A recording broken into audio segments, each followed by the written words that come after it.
Oui, d'accord, on peut dire ça. Qu'est-ce que vous faites? La formule, l'original ne vaut pas la copie, ça vous inspire quoi comme réflexion, Gérard? La phrase, elle dit bien ce qu'elle dit, il n'y a pas à discuter. Ah non, il faut essayer de comprendre ce qu'elle veut dire. Quoi, l'original? Non. Pourquoi la copie ne vaudrait pas l'original? Ah bah c'est évident. Expliquez-vous, voyez-vous, alors vous êtes fatigué, là, mon vieux. Une copie, c'est du subalterne, ça ne peut pas être... non, il n'y a pas à discuter là-dessus. Une copie, c'est quelque chose qui n'est pas d'origine. Hein. Bon, d'accord, c'est tout, il n'y a pas à discuter. Une copie. Bon. Mais elle peut ressembler tout à fait à l'original. Ouais, mais d'accord, mais l'original, ça c'est un original, c'est une lithographie. C'est pas une photocopie. Ah oui, d'accord. Lithographie, oui. Ça c'est un original. Tu comprends? Comment sait-on que c'est un original? Comment peut-on distinguer la copie de l'original? Alors moi je vois tout de suite. Lithographie. Non, mais pas forcément dans ce cas précis, mais en général. Il y a une signature. 1830. On peut très bien faire une signature pour une copie, mon pauvre ami.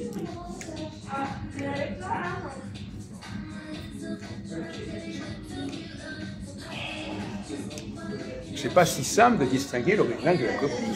Soit on est spécialiste, soit on n'est pas. Si on est spécialiste, on voit tout de suite si c'est une copie ou un original. Voilà, il n'y a pas à discuter. Voilà. Mais alors justement, le spécialiste, comment il s'aperçoit que c'est une copie?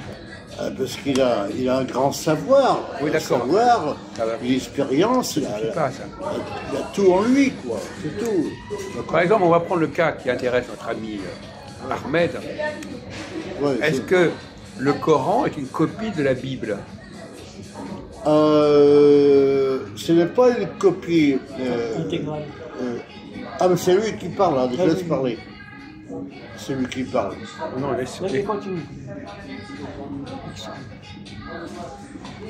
Moi, je dis, le Coran, c'est une descendance de la Bible. Tu comprends? Oui. Une descendance modifiée de la Bible. Mais à l'origine, le Coran puise toutes ses sources dans la Bible. C'est bien reconnu tout ça. Tout le monde le sait. Voilà. Disons que le Coran, c'est une version bien simplifiée de la Bible. Voilà. Il y a moins de grosses bêtises que dans la Bible. Ah, oui. Parce que la Bible, là, il y en a une, là, c'est plein de grosses bêtises. Est-ce qu'on peut dire que le Coran a emprunté à la Bible? Ah oui, bien entendu. Alors qu'est-ce qu'il a emprunté, Gérard? Oh il a emprunté chaque chapitre, il a tout emprunté. Oh, mais c'est trop vague tout ça. Dites-nous des choses frappantes. Moi, j'ai pas le Coran dans ma tête. Ah, mais quand même, oui. Mais les principales choses anciennes dans la Bible, c'est dans le Coran, sauf que les imbécilités de la Bible ne sont pas dans le Coran. Non, le Coran n'a pas repris les imbécilités de la Bible. Comme par exemple? Ah ben non, c'est pas dans ma tête. C'est pas très élaboré. Moi, je faut voir le texte. Donc c'est insuffisant. Et puis la Bible, c'est incompréhensible. Hein. Il a un langage qui ne tient pas debout, c'est tout. Il donne des conclusions, mais il n'argumente pas. Alors, on va laisser parler votre ami Ahmed. Oui, bah oui.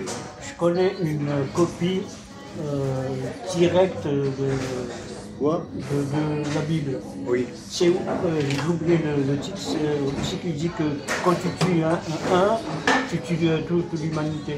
Oui. Tu sais la phrase que tu entends? Est-ce que c'est dans l'Ancien Testament ou dans le Nouveau Testament? Celui-là, c'est dans le Talmud. Ah, dans le Talmud, ouais, c'est pas dans la Bible. Attendez, l'islam le copie, oui. mais il le dit que c'est dit-là. Oui. En plus, c'est une copie intégrale. Oui. Et c'est pas ça. C'est une copie, c'est un vol même ça. Oui. L'histoire de Jésus. Il y a des preuves. L'histoire de Jésus et de Marie, c'est textuellement dans le Coran. Il n'y a pas à discuter là. Voilà. Alors, oui, alors qu'est-ce que le Coran a emprunté au Nouveau Testament, aux évangiles? Je sais pas, c'est quoi déjà le Nouveau Testament? C'est quoi? C'est les évangiles. Oh, L'évangile selon saint Matthieu, selon oh non, pas. Le Nouveau Testament, c'est un ersatz de la Bible. Hein. C'est une escroquerie de la Bible, le Nouveau Testament. Est-ce que le Nouveau Testament a emprunté à l'Ancien Testament? Ah oui, bien entendu, mais je ne peux pas vous dire. Exemple. Ouais, mais ils ont rajouté des trucs qui ne sont pas de nous. Voilà. Non, le Nouveau Testament, c'est pour les nuls, ouais, pour les bons à rien. Voilà. C'est pour les chrétiens. Les chrétiens, d'abord.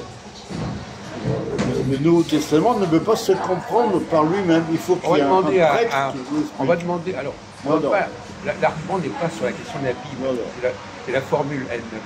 Qu'est-ce que vous pensez, Christophe, c'est ça, de la formule la copie ne vaut pas l'original? La copie ne vaut pas l'original. Bien sûr. Non mais alors qu'est-ce que ça vous fait penser et comment, qu'est-ce que vous allez dire, comment vous défendez cette position? Oui, bien sûr. Alors, je dirais l'original, c'est le texte qui a été écrit directement par